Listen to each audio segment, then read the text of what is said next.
Hello, everybody. This is Anthony Andujar of Fanboy Factor, also known as the Comic Surfer, and I'm here with the legendary Scott Hanna, anchor of Amazing Spider-Man during the JMS run with John Romita Jr., also Ultimate Spider-Man, which is culturally relevant and that has been impactful on various media of Spider-Man since.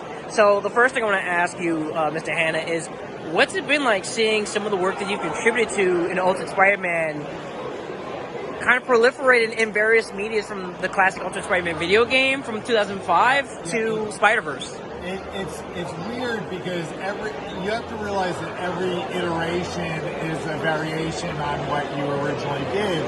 But like when they did the first live-action Spider-Man movie with Tobey Maguire, I was actually watching the film and like, wait, I've drawn him in that pose. I've drawn him in that pose. And the animators actually were given the comic books as reference for the body language, and they used it. Mm-hmm. You know, so to have that kind of influence is pretty cool. And like right now, you know, the Spider-Verse movies are just astounding. And I got to work on Web Warriors, so I got to draw like Spider-Ham and Spider-Man Noir and all those characters. I've just been working on Spider-Man India, and we're introducing the movie version into the comic book. So it kind of does this whole turnaround. It starts with the comics, gets turned into movies, then comes back into the comics, and that's a really cool kind of staying current and evolving our styles and our looks and stuff. And it's amazing when you think about characters that can be like 60 years old, like Spider-Man, and still be totally current to this day. Mm-hmm. And that's why, you know, doing things like Ultimate Spider-Man, you can keep reinventing the character. Mm-hmm. So I've been just extraordinarily fortunate that I've been able to participate in all of that, so much of that reinvention and evolving into other media and then coming back again and all that stuff. And it's just a blast. I never imagined when I started out in comics that it would be so integrated into a worldwide audience. Mm-hmm. So, second question for you, Mr. Hanna. I mean, as an inker, I mean, you've worked with John Romita Jr., you've worked with Mark Bagley, you work with various illustrators. What's the most important thing for inkers that come into the game currently to keep in mind when they're working on the craft of inking? Well, one of the difficulties is like a lot of the newcomers are doing digital inking, which means they don't have to learn the traditional tools of, I used watercolor brushes and quill pens.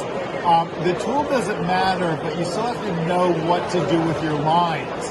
And so many people who do digital inking, they don't worry about line weight. They don't, I saw a recent sample and they had all this like foliage in the background, and it was obvious they were using a Photoshop leaf tool. Mm-hmm. It's like, look, everybody in the universe can use that same tool. That's not art, that's not skill. Mm-hmm. You're just using an automatic stamp, right? Mm-hmm. So I told them they have to learn how to render, detexture, create depth, create a light source. All those things are really, really important in doing inking.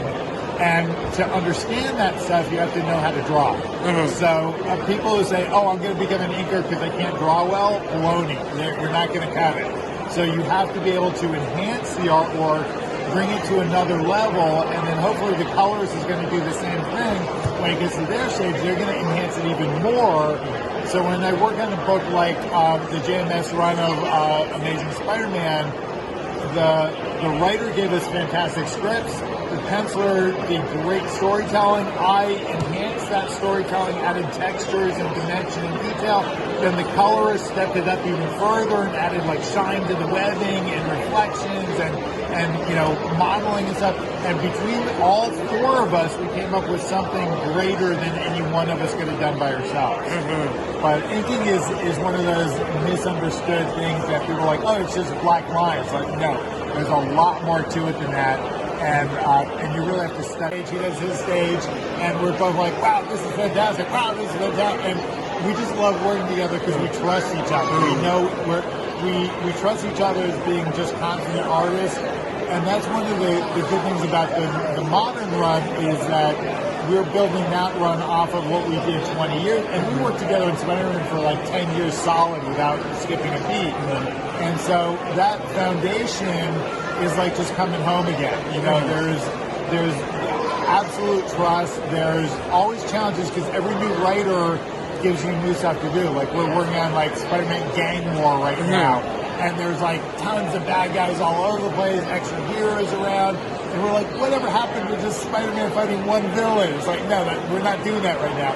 Zeb Wells is throwing like everything at us, whereas JMS did different kind of storytelling. So every time you've got a new writer, you've got a new set of problems to solve, a new way of looking at things and determining it. But yeah, it's fun. It's the same and it's totally different at the same time. It's kind of weird. Wow. I mean, well, thank you for taking the time to speak to me and, giving and educating a lot of young artists about the importance of inking and being an inker and what comes with that craft, especially working in a very popular pop culture icon of a character such as Spider-Man. And thank you for contributing that mythos and also entertaining us with that work that you do. So thank you for that. Take it easy. Also, very cool piece of work. I'm honored to have it as well. Thank you again, Mr. Hanna. Thank you. Have a good one. So, Mr. Hanna, last question. I mean, you've been working on Amazing Spider-Man especially as one of the most long-time inkers on the book. And given that you worked on it 20 years ago with JMS and John Romita Jr., what's it like working on Amazing Spider-Man currently with John Romita Jr.? How do you guys communicate in terms of your approach to inking over JRJR's work and vice versa? Well, one of the cool things is that the longer you get to work with a partner, the more you trust each other, the more you kind of grow together. And so, like, John Romita Jr. is very complimentary to me because he doesn't tell me I'm not his inker, I'm his art partner, is the way he describes it, which is how we kind of work together. He trusts me to, like, take his information and run with it.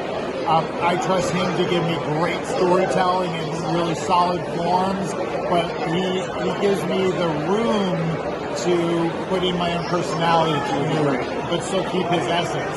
And we actually work so well together, we don't really need to communicate that much. We're kind of just like, okay, here's the artwork, I do my stage, he does his stage, and we're both like, wow, this is fantastic, wow, this is fantastic. And we just love working together because we trust